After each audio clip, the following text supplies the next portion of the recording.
Bonjour, donc on va vous présenter l'Institut Carnot-Mer. Romain Charodeau, moi je suis directeur du partenariat et du transfert pour l'innovation à l'Ifremer et directeur délégué du Carnot-Mer. Et puis je suis avec Thomas. Thomas Soulard, ingénieur de recherche à Centrale Nantes pour le site d'essai SEMREV. Donc quelques points sur le Carnot. Le Carnot, c'est un label qu'on a obtenu du ministère de la Recherche qui récompense en fait les laboratoires qui s'impliquent dans la recherche avec les entreprises. C'est pour valoriser en fait l'implication de nos labos dans la collaboration avec des industriels.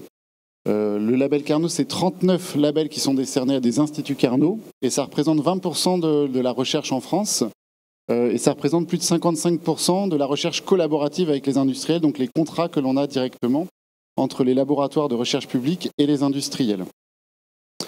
Donc le Carnot-Mer est un des Carnots des instituts, labellisés par le ministère, et c'est le seul Carnot qui est entièrement dédié aux questions océans et marines.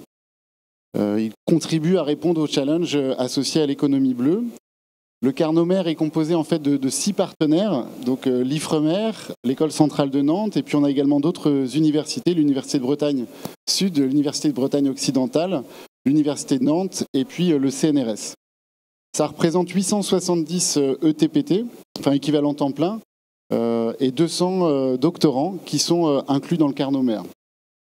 Ça représente également 6,3 millions d'euros de contrats avec les industriels pour accompagner la recherche de ces industriels.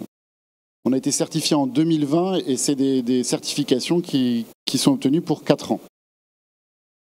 Qu'est-ce qu'on fait dans le Carnot en termes de recherche et en particulier sur les énergies marines renouvelables ? Globalement, on a 3 grands axes de recherche. On a un premier axe qui est vraiment sur les questions des matériaux et des structures et l'interface entre ces matériaux et ces structures avec l'environnement. Notamment à l'Ifremer, on a une bonne connaissance de l'environnement et puis on s'interface avec les universités, avec l'École centrale de Nantes pour pouvoir montrer les interfaces et lancer des projets de recherche entre la connaissance de l'environnement et les matériaux et les structures qu'on peut utiliser dans le domaine des énergies marines renouvelables. Donc on travaille à la fois sur des simulations, sur les comportements, les structures, et Thomas en parlera tout à l'heure à travers un exemple sur plus les cordages. On a également des compétences environnementales, et donc ça c'est aussi une complémentarité qu'on peut avoir au sein du Carnot pour pouvoir décrire les impacts des différentes solutions que l'on met en mer, pour développer des bouées, par exemple pour instrumenter des champs, développer les capteurs qui vont nous permettre de récolter les bonnes informations sur les aspects environnementaux, et ensuite fournir les solutions aux champs pour pouvoir monitorer en fait dans le temps l'impact environnemental de leur structure. Ça, c'est un deuxième aspect, donc à la fois technologique et puis à la fois scientifique, puisqu'on a les compétences scientifiques pour pouvoir du coup interpréter ces données-là et fournir les bons résultats et les bons indicateurs. Le troisième aspect est plutôt sur la démonstration et puis les technologies innovantes. Donc avec nos différents moyens et nos différentes expertises, on accompagne des solutions d'industriels, on teste ces solutions à différentes échelles, en modélisation dans un premier temps, dans des bassins dont on dispose avec l'École centrale de Nantes. Et puis ensuite, on a aussi vous connaissez le SEMREV, par exemple, qui est l'échelle 1 que l'on est capable aussi de tester. Donc on accompagne vraiment du modèle jusqu'à des échelles 1 sur les différentes solutions. On peut voir ici Eolink en haut qu'on a pu tester à Sainte-Anne-du-Porzic, qui est une infrastructure en mer, mais plutôt pour tester des petites échelles. Et puis la bouée GEPS Techno qu'on a pu tester sur le SEMREV. Donc on est capable aussi de venir tester différentes solutions et on a déployé des outils pour pouvoir tester dans différentes configurations ces solutions. En termes de moyens technologiques, on dispose de 4 bassins, des bassins de différentes tailles qui permettent de tester différentes choses, à la fois les interactions hydrodynamiques, les interactions entre les vagues, le courant. On peut également tester les aspects de courant sur différentes solutions, donc c'est à différentes échelles. Vous voyez ici différentes illustrations. On voit ici en bas à gauche, par exemple, l'infrastructure qui permet de tester aussi, de simuler le vent et de tester les structures éoliennes flottantes avec différentes configurations de vent et différentes configurations couplées avec de la houle. Et à droite, on est sur le bassin de Boulogne-sur-Mer. Là, on est plutôt pour tester des solutions hydroliennes. Donc, on est vraiment capable d'accompagner un spectre assez large de technologies.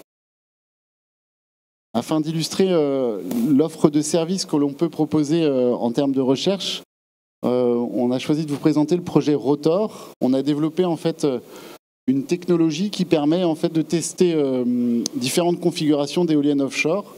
On voit ici le système à droite, et sur ce système-là, on peut tester différentes configurations de flotteurs avec des productions de houle, des productions de vent différents, et voir comment le système va réagir par rapport à ces configurations. Donc on teste les différents flotteurs.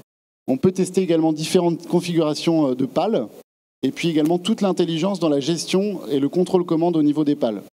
C'est vraiment un système complet et on peut tester différents éléments et puis améliorer les systèmes. On a un fonctionnement en boîte noire, c'est-à-dire qu'un industriel peut venir proposer par exemple son système de contrôle-commande qui va être intégré sous forme de boîte noire. Et ensuite, on va réaliser les tests avec différentes orientations de houle, différents niveaux de houle, différents niveaux de vent, pour voir comment le contrôle-commande peut gérer ces configurations environnementales. On voit ici effectivement qu'on peut, là c'est le système qu'on montrait tout à l'heure, ça a été développé avec une société qui s'appelle Winglass également, qui nous accompagne sur les aspects contrôle-commande. On peut tester à différentes échelles et on peut tester, ce que je disais, différentes turbines et différents flotteurs. Dans le cas du Carnot, donc là on a les projets directement avec les industriels, c'est la finalité du Carnot, c'est de collaborer avec les industriels pour accompagner les solutions des industriels. Et puis Thomas va aussi nous présenter des travaux qu'on mène en amont, qui sont faits là sur nos ressources propres pour garder une avance scientifique et ensuite apporter des solutions à haute valeur technologique pour les industriels. Je te laisse la parole, Thomas. Eh ben merci Romain. Donc rebonjour à tous. Je vais parler un peu de science ce matin. Je vais essayer de faire ça bien et efficace pour pas trop vous endormir, mais on a un petit comité, donc je pense qu'on peut prendre le temps de regarder. Donc nous, je présente des travaux qui ont été réalisés avec des collègues de différents laboratoires, hein, Hugo, Peter, Patrice et moi-même. On est sur 3 laboratoires différents. Pour moi, c'est ça le Carnot vu de l'intérieur. C'est collaboration entre 3 laboratoires sur un sujet plutôt amont, mais vous le verrez à la fin avec des perspectives d'application intéressantes. Donc ce projet Archimour s'intéresse principalement à l'ancrage pour l'éolien flottant et encore plus spécifiquement l'ancrage synthétique. Je vais revoir un petit peu le contexte, le plan de travail, vous partager quelques résultats, sachant que le projet est encore en cours, donc ce sont des résultats préliminaires, et des perspectives à la fin. Donc, bon, je ne sais pas si c'est nécessaire de le rappeler, et ce graphique date un petit peu, mais bon, sur le coût global de l'éolien flottant, et ça c'est le CAPEX, c'est le coût d'investissement, on sait que l'ancrage peut compter jusqu'à 10% de ce coût global, donc ça peut justifier quand même une partie recherche pour essayer de faire baisser ces coûts-là. On a tous identifié le nylon comme quelque chose de prometteur. Hein. Semrev a pu déployer la première éolienne flottante avec du nylon en ancrage. Donc ce nylon il est prometteur, mais il y a clairement un manque de retour d'expérience expérimental, donc sur banc et en mer. Et en tout cas, il peut y avoir du retour chez les fabricants, mais ce retour-là n'est pas public. Donc nous, notre rôle, c'est un peu ça. Donc les objectifs du projet, ils sont assez simples, hein, améliorer les connaissances sur ces ancrages-là, définir des modèles dynamiques de comportement pour l'ancrage, et ce pour essayer de différentes architectures. On voit en bas, je ne sais pas si vous êtes familier avec ça, mais sur les ancrages synthétiques, on peut avoir différents arrangements, tressés, toronnés, parallèles, et c'est des choses sur lesquelles on n'a pas du tout de retour d'expérience, on ne sait pas trop comment se comportent ces différentes architectures. Donc en quelques mots, en quelques chiffres, ce projet c'est quoi? C'est 1 an, ça va pas tarder à se terminer, c'est 3 laboratoires, le GEM et le Léa à Centrale Nantes et le LCSM à l'Ifremer, un banc d'essai bien connu, en tout cas de nous, à l'Ifremer de Brest, et deux architectures de câbles synthétiques nylon, polyamide, qu'on voit un peu à gauche. Alors c'est pas évident, mais on voit le petit dessin en bas. En gros, il y a 3 taurons ou 4 taurons. Et ça, c'est des travaux en cours. Donc on a pu tester ça sur banc.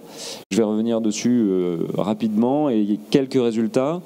Donc si vous devez retenir qu'une seule chose, peut-être ce petit encadré en haut à droite, le nylon, il est certes intéressant en termes de coût, ça peut réduire les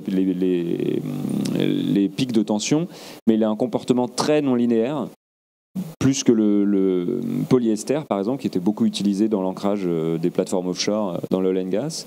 Il a des comportements qui dépendent à la fois de l'historique de tension et de la tension vue par la ligne à l'instant T. Donc ça, c'est vraiment la différence avec le polyester. Et si on regarde les quelques premiers résultats qu'on a eus, alors il y a par exemple sur la dépendance à l'historique de tension, Eh bien, il y a le fameux sujet du bedding in, pour ceux qui connaissent. Donc, c'est cet étirement pré-installation qui permet au nylon d'avoir ses caractéristiques mécaniques stabilisées. Et en l'occurrence, nous, on s'est quand même rendu compte que si on enlève la tension dans le câble, il retourne à son état initial très vite. Voilà, j'ai mis 6 jours, mais j'ai corrigé la présentation plus tard. Mais en fait, en 24 heures, on récupère 80% des propriétés initiales.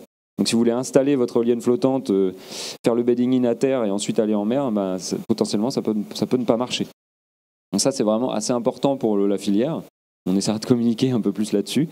Et un autre aspect, c'est la dépendance. Alors, j'ai mis un petit graphique. On peut toujours se permettre de faire un peu de science quand même un jeudi matin. Et du coup, ça montre que les deux formules en bas, c'est pour la raideur dynamique. Le polyester, lui, la raideur ne dépend pas de l'amplitude de tension. Alors que pour le nylon, oui. Et ce qu'on voit dans le graphique à droite, c'est qu'en fait, ça confirme les hypothèses qu'on avait dans nos modèles plutôt théoriques avant. C'est que si on augmente la tension moyenne dans la ligne, la raideur augmente. Si on augmente l'amplitude de tension dans la ligne, la raideur diminue. Et si vous êtes familier avec ça, vous pouvez essayer de retenir ça. Ce sera assez utile. On a pu valider ça avec des expériences sur le banc de l'Ifremer et sur différents échantillons qu'on est encore en train de tester aujourd'hui. Et vraiment, la spécificité de ce projet-là, je peux y revenir dans les perspectives, mais c'est que les procédures de test sur banc sont assez standards. On va utiliser des sinusoïdes, des séries temporelles qui ne sont pas représentatives de la réalité. Ce que nous, on a essayé de faire, c'est d'avoir des temporelles qui représentent mieux la réalité. C'est tout l'intérêt d'avoir le SEMREV dans la boucle, c'est qu'on a une meilleure idée de la réalité de l'éolien flottant. Donc, on va continuer là-dessus. Le projet il est presque terminé, mais vous savez ce que c'est quand on fait des essais, c'est à la fin que tout se passe. Donc on va continuer à tester différentes architectures. Pour l'instant, on n'a pas trop de résultats là-dessus, donc on continue à travailler. C'est pas terminé. On va poursuivre l'analyse avec des séries temporelles réalistes. J'ai mis la photo d'Eolink là, et parce que Eolink nous a fourni des données temporelles réalistes de son flotteur, donc on va pouvoir les utiliser dans nos essais. Et ensuite, là, on parlait surtout de caractéristiques et on va s'intéresser à la fatigue dans la suite. Et la suite, c'est quoi ? Pour moi, l'intérêt principal de ce projet Carnot, c'est un projet que d'1 an avec 3 labos, mais ça nous a permis de voir un effet tremplin pour soumettre un projet collaboratif avec Eolink, dans lequel on aura 2 thèses avec ces mêmes laboratoires-là. Donc c'est vraiment ce petit tremplin d'1 an qui nous a permis d'investiguer pas mal de choses et de se dire, oui, en fait, on va aller dans cette direction, on va faire 2 thèses avec un industriel et les labos porteurs. Et donc une application directe SEMREV. Donc finalement, la boucle est bouclée pour moi. Je te rends la parole, merci.